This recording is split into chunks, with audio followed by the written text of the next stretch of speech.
I'll give us a little progress report. Yeah, I think the guys are working hard. They've been very willing. They've been doing a great job coming in and studying film. They've been practicing hard, so we've been pleased with their efforts and learning the defense and learning the system. We're making good progress. I was just going to ask, what's the difference between just working hard and showing up and trying to introduce the kind of schemes that you're trying to introduce here? Yeah, being deliberate and intentional. So what does that mean? That means coaches designing practice schedules and scripts to be deliberate about the things that we're trying to get implemented. And then as a player, talk about practice. There's a difference between effort and there's a difference between intentionality. So there's effort, but then you're intentional about what you're doing. And I would say that's the key difference. What's the difference between practice and the scrimmage you guys have on Saturday? Yeah, so I think it puts a little bit more quote-unquote pressure on the players. You have practice, and it's play to play, and there's, hey, it's first down, second down, it's all scripted, right? You get into a scrimmage, it's more of a true game-like feel where, hey, you're putting the ball down and you're playing. It's not quite a game, but sometimes you take for granted as a player, you get in that situation, and now maybe you forget or overlook some of the fundamentals that maybe were there when it was in a more controlled environment. So the more we can kind of put them in those types of situations, the better. What do you think about just what you saw from the scrimmage from your guys on that side? Yeah, I thought they ran to the ball well. I thought they were physical.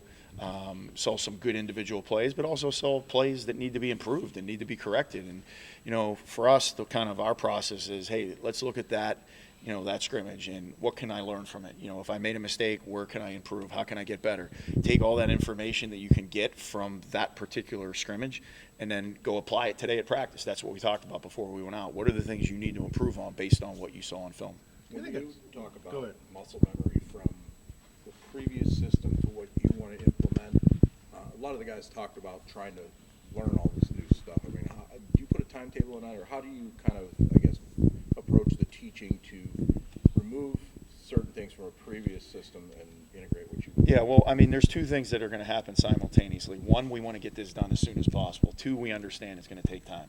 Those two realities can occur at the same time. So, we're working as hard as we can. The expectation is to get it as quickly as we can, but also we understand it's going to take time. They've got to be able to have a new verbiage. Okay, and then there's new fundamentals and techniques that they're learning, and then they got to be able to do that together. It's one thing to do it in a vacuum as yourself, but now you got to do it with 10 other guys, excuse me. So it's just kind of a race to get that done as quickly as possible. We don't put a timetable on it. Every guy's different based on what they're able to handle. We just got to do it. So as a follow-up to that, I was just going to ask: do you empathize with players who have been here and done it? And there's a different system another way, and now the slate is wiped clean, and now they have to prove themselves all over again. That's life, right? I'm doing that as a coach. You go get a new job, you've got to do that. You go to a new school, you got to do that. You go to the NFL, you're going to have to do that. So to me, I understand there is a challenge to it, but I think any time in life you throw it to a life lesson, which we like to do, you're always constantly proving yourself. And the second you feel like you don't need to prove yourself anymore, that's when you get passed by someone else. So. In terms of a foundation that you walk into, when you've got a couple D tackles that have been experienced, maybe are high-level guys, you've got some DBs that have played a little bit and are now becoming upperclassmen, is that, of course you'd like to have everything, but is that a pretty solid foundation for a D coordinator to walk into? Yeah, I think, I think you have some guys that have played a lot of football, and anytime guys have played a lot of football, regardless of what the scheme is, they've had some savviness, some awareness, they've been in hard situations. So, yeah, when you have those guys, you appreciate it. Are there any guys that maybe have picked up things faster than the other guys that you can name, who are kind of ahead of the curve? Yeah, no, I think the guys who've shown themselves are the guys who've played the most football, kind of to your point. We've had a lot of guys that have played a lot of football over the years, like D. Harm is a guy that's played a lot of football. Cal has played a lot of football. Jaden, there's a lot of guys. Mangum has played a lot of football, and so Tatum has played a lot of football. So those guys have played a lot of football. But I'm seeing really good stuff out of a lot of the guys. Okay, most of our guys have seen significant jumps, and everyone's improved, but some I've seen some real improvement. So but we just got to keep at it. There's more installs to come. We're making that final kind of 2-week quote-unquote push before spring ball ends, and then they get some time to focus on some other things in the weight room. But, yeah. What are some areas of emphasis over the next 2 weeks before you guys get to the showcase? Yeah, What do you wanna work on? yeah, I want to see us get better, in some of our true zone coverages, just being able to play top down, vision and break, being able to rally up and utilize your help in terms of making tackles. Also want to see us start to add to our third down package a little bit. We have some things that aren't in that we really want to emphasize, and anytime you're putting it in for the first time, and you really got to be detailed on it. So I would say those two things for the last 2 weeks.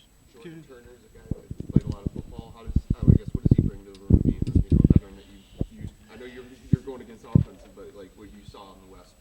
Yeah, well, I see him in crossover film all the time. That was one of the reasons we were interested in him, because I'd seen him a lot of times as we were watching other teams. First thing is he's a great person. He's top notch. Love coaching the kid.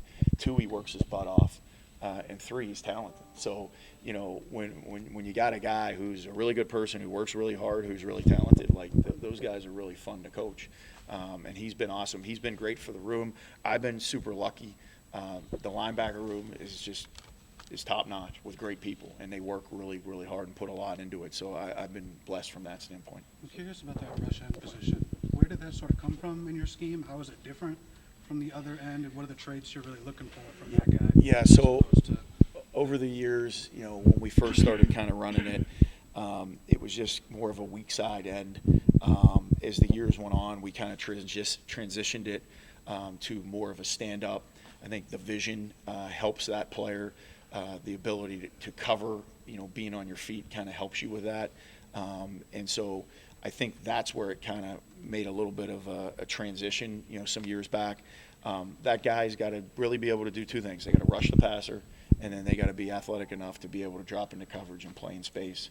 And those players over the years in our defense have been, we've had some really good players who've been talented, who've been, playmaker type guys for us. And so that's kind of what we're looking for. I know 2 guys that you probably have the most versatility with, Gross and Tatum. How do you kind of envision using them? We're still figuring that out, and then that's not a cop-out. It's the truth. Like, because here's what I would say. If we were implementing a new scheme and having guys play 3 different positions and learn it all new, that doesn't make sense. That's my fault, right? So those guys got to get a position.